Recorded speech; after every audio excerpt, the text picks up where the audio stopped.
Hey everybody, and welcome back to Statistics for Pandemic Shut-ins. We are trapped indoors, and there's nothing better to do than hypothesis testing. So let's stay positive, stay healthy, stay safe, and we'll beat this virus. So today we're going to talk about a hypothesis test in which we have to sort it out by simulation. This is going to be our last simulation example before we get to some normal models. So let me intro this situation. We'll talk about what's going on. What distinguishes this from the previous things is we're dealing with a controlled experiment here, trying to see whether a certain treatment actually has a significant effect on our subjects. Our subjects are rats, and they are given a certain special food, okay? So I want you to imagine that these rats are on some normal food, and then we're going to try to swap it out for some experimental food, and we're going to see if that helps matters.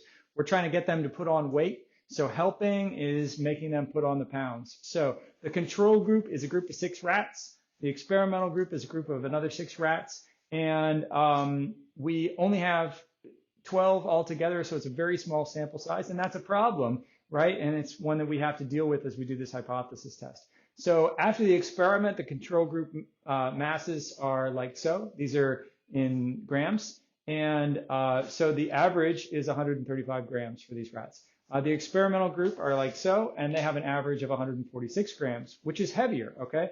So right away, if you're having a sort of a knee-jerk reaction to this data, you might say, hey, it worked. The experimental food worked. And the problem is, well, wait a minute, maybe it did, maybe it didn't. Maybe there's just a coincidence in these numbers. It's a very small sample.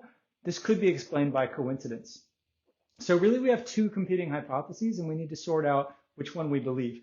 The alternative hypothesis is that the food actually helps, and in this case, helps means that it makes them heavier. The null hypothesis states that the food is irrelevant.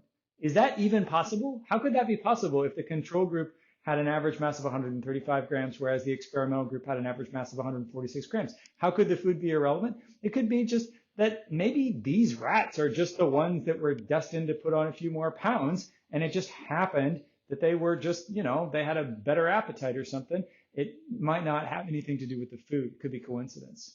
So in terms of the actual parameters involved, this hypothesis and this hypothesis are about the parameters of the average mass of these rats, one in the control group and one in the experimental group. If we're saying that the food helps, what we're saying is that the average mass in the control group is going to be equal to the average, no, sorry, I said that wrong, is going to be less than the average mass in the experimental group. So I'm using mu for average. Now, notice here that this is the average and this is also the average, and these averages are 2 different things. Mu's over here and x bars over here. This is the literal average of these 6. This mu for the control group is actually kind of a theoretical average among all the rats that might have been in the experiment, all the millions of rats that might have undergone this, all the rats that will be fed by this food. It's kind of a generalized average of all of the rats that would have been in this situation. And this is also kind of generalized over all the rats that might have been in such an experimental situation. So these are unknown values, and our hypothesis is that the experimental group would actually be heavier than the control group. In other words, the experimental food would actually make the rats heavier than the control food. So the null hypothesis is a statement of equality or parity that contradicts the alternative hypothesis, and it states that the averages are the same. And again, that's not a contradiction. That is still imaginable, even though we have an average here and an average here, and they're not the same. It still is entirely imaginable that the average out there large, or sort of generally, if many more people were to do this experiment, would be about the same, and that these numbers are just a fluke, just an accidental coincidence. So we need to sort out which is which. Now, a hypothesis test hinges on the following question. What are the chances that the results we got are actually due to chance, right? If the null hypothesis is correct, then what it's telling us is that the food is irrelevant and this is an accident. Now we've got 11 extra grams among the experimental group, and that's just an accident. So this evidence is just due to chance. Now, the key question, and that's the question of the p-value, is, well, what are the chances of that? What are the chances that we would get evidence this strong or even stronger if this food were irrelevant, right? Well, and this needs to be put into context. What are the chances if we were doing a simple experiment with only 12 rats, because that's what we did. So if these were the 12 rats, what are the chances that the results would show this kind of disparity if the food were actually not the explanation and the true explanation was the randomness of chance? Now, when we get that p-value, then we'll compare it to our alpha, which is really how credible we are, how willing to believe in coincidence we are. And the standard for alpha is going to be 0.05, right? So 0.05 means if it's going to be less probable than that, then we'll say, hey, that cannot be a coincidence. There must be something going on. And if it's going to be more probable than that, then we'll say, well, yeah, that could be explained by coincidence. So I'm not going to reject the null hypothesis. I think the null hypothesis is still credible. Maybe the alternative hypothesis is credible and the null is credible, but I'm not going to reject the null hypothesis because something happened with a probability of 0.2, for example. So the fundamental thing we need to do here is we need to sort out the p-value. How on earth are we going to calculate the p-value? It's hard to imagine like trying to assess the probability that the numbers would go this way because we only have these numbers, right? We can't repeat the experiment literally in the physical world 100,000 times or whatnot. So we want to sort of imagine that these were the numbers, but they kind of fell differently. So we want to take advantage of the distribution of rats weights that we have, but we want to say, okay, if the null hypothesis is true, then how might this experiment have gone differently? You see, the reason we're doing this hypothetical is because the p-value is inherently about what would have happened if the null hypothesis was true. And if the null hypothesis was true, the food was irrelevant.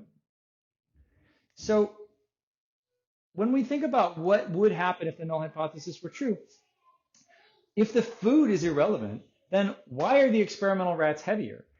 Just because they were 6 out of 12, right? They were just randomly some 6 out of 12, and you just accidentally picked the really heavy one, right? So that might be the right explanation. And if indeed the food is irrelevant, then it didn't really matter how we divided the rats into control and experimental group. It didn't even matter what we fed them. If indeed the food is irrelevant, then we really just have 12 rats under the same condition here. And an accidental division into control and experimental group. This is a really important point. If the food was irrelevant, the 12 rats are all in the same situation. And the division into control and experimental is completely accidental. This means that we can actually repeat the experiment in a way. We can simulate a repetition of the experiment if the food was irrelevant by simply taking the same 12 rats and dividing them in another way into control and experimental group. So this is how we resimulate. So a resimulation is going to look like this. It looks like we take all 12 rats and divide randomly into control and experimental group.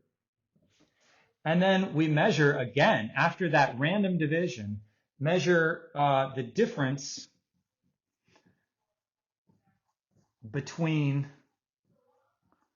the experimental X bar and the control X bar. So in other words, we measure X bar experimental minus X bar control. It might seem a little crazy to try to repeat the experiment by taking the same rats and completely randomly dividing them into control and experimental. But that's exactly what we're going to do. Now, I want to clarify here, this doesn't mean that we're going to actually repeat the experiment in the world. What we're going to do is we're going to take these numbers and simply divide these very same numbers into control and experimental group. We're not going to take the same rats, like literally in the world, and feed them and wait for a couple weeks more. That's not how we're going to do this. We're going to take these numbers and we're just going to simply split these numbers into 6 and 6, and we're going to call these control and these experimental. Now, how can we do that without actually changing the feeding program for these rats? Well, the thing is, if the null hypothesis is true, the feeding program doesn't matter one bit. And so this really is a fair repetition of the experiment if the food is irrelevant, because nothing else matters, right?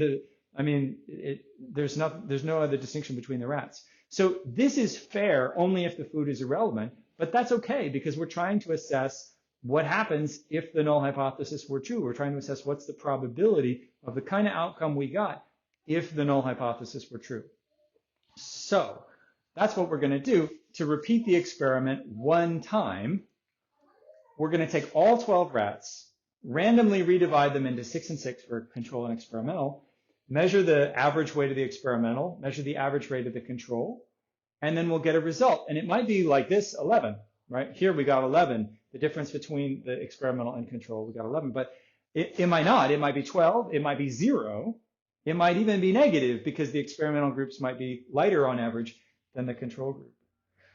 That will give us one resimulation. But even that is not enough. We're going to have to do that, for example, 10,000 times. That's really no problem because we can do the whole thing on the computer.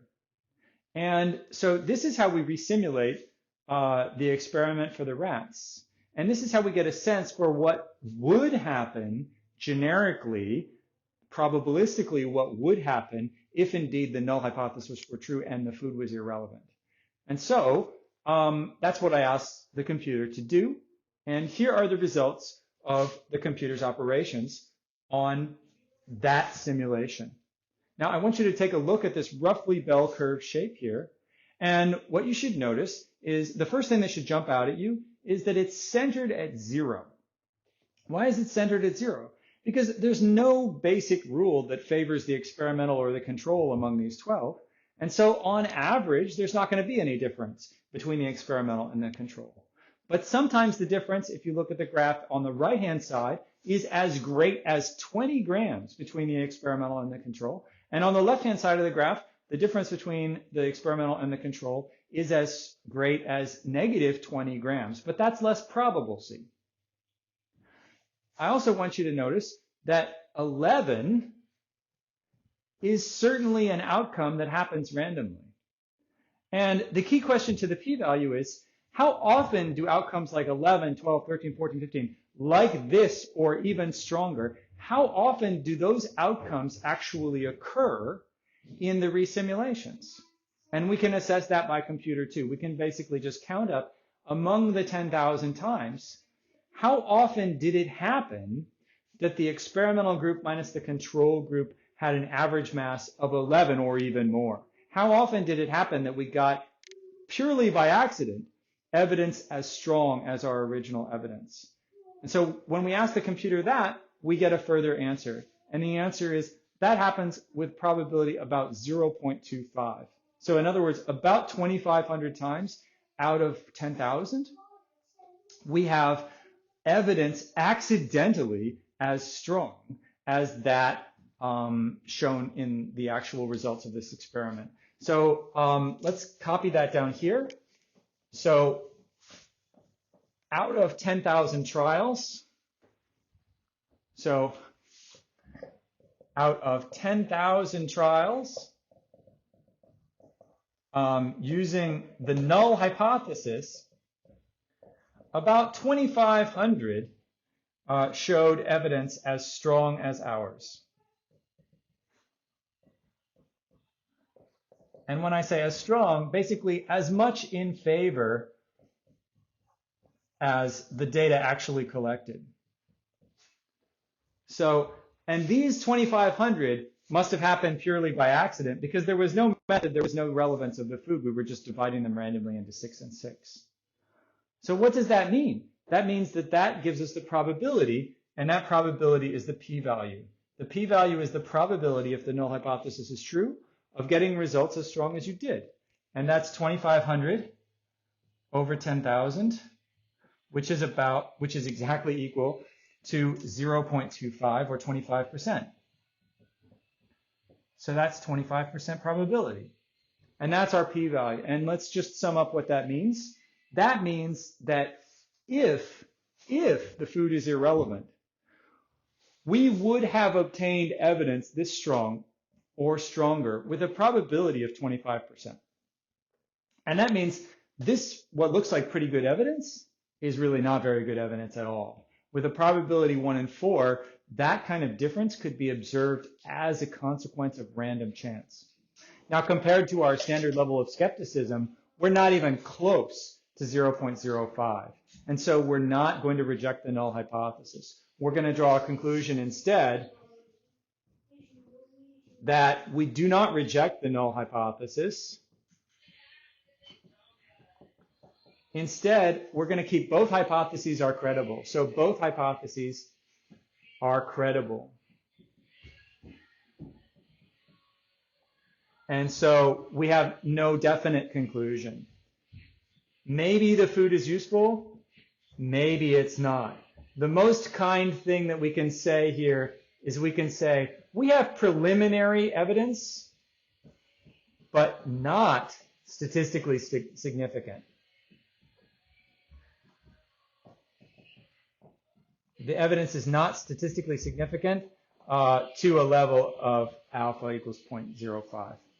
So that is the proper resolution of this hypothesis test. And this may be sort of a disappointing result, but this is the correct way of phrasing a disappointing result when the p-value does not get small enough to get underneath the level of skepticism or the threshold of significance, alpha.